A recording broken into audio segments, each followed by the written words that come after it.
Welcome back to Sedlak Off-Road School. Today with an adventure bike setup tip that will make it a lot easier for you guys to take your adventure bike off-road.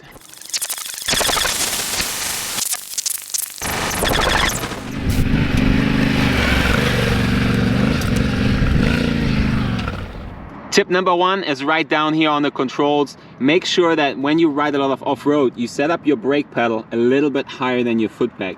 That way, when you're riding standing up and you have to engage the rear brake, by the time you push the rear brake down, you're sort of level with your foot peg and you're able to keep your position. We see a lot of riders come to our trainings and their brake pedal is low because most of the time on the street you're sitting down.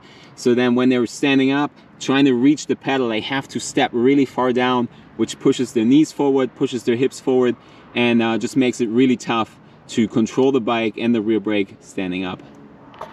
On the left side of the bike, your shift lever, same principle, right? You want to make sure you have it high enough to where you can get your shifting done when you're standing up, make it easy for you to get your foot underneath, get those gears in.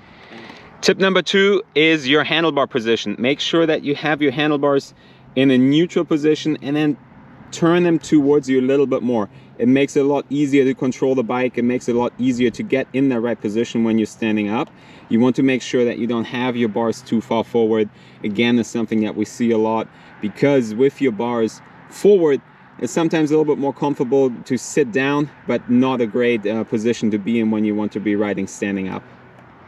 Tip number three, we want to talk about tire pressure. Obviously the only point that connects your bike to the surface. So road setup, you're looking anywhere between 30 to 40 psi. Off-road, you want to bring that down. It will just have a lot more traction. It will be a little bit easier for you to control the bike that way. So in general, we recommend anywhere between 20 psi and 25 psi to be on the safe side.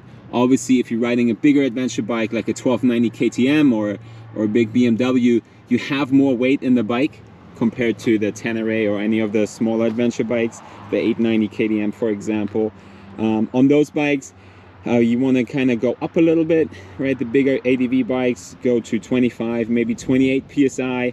On these bikes, I'm running 20 psi off-road. That kind of gives me a good mix of terrain. If it's really sandy, you could go lower, but obviously we're riding trails and we're never really sure what's ahead. So I find with 20 psi, it gives me a wide range of terrain. I'm still safe.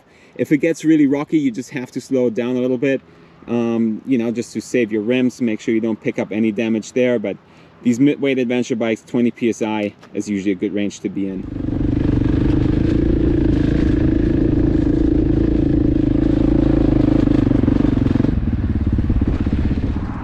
This is it for today's video. These are three things that will make it a lot easier for you to ride off-road. So make sure you have your controls in the right position, right? Your brake lever, your shift lever. Make sure you adjust your bars accordingly and then get your tire pressure right to make life a little bit easier out there on the trails. As always, if you like this type of content, please like and subscribe to our channel and we'll see you guys next week with another good riding tip.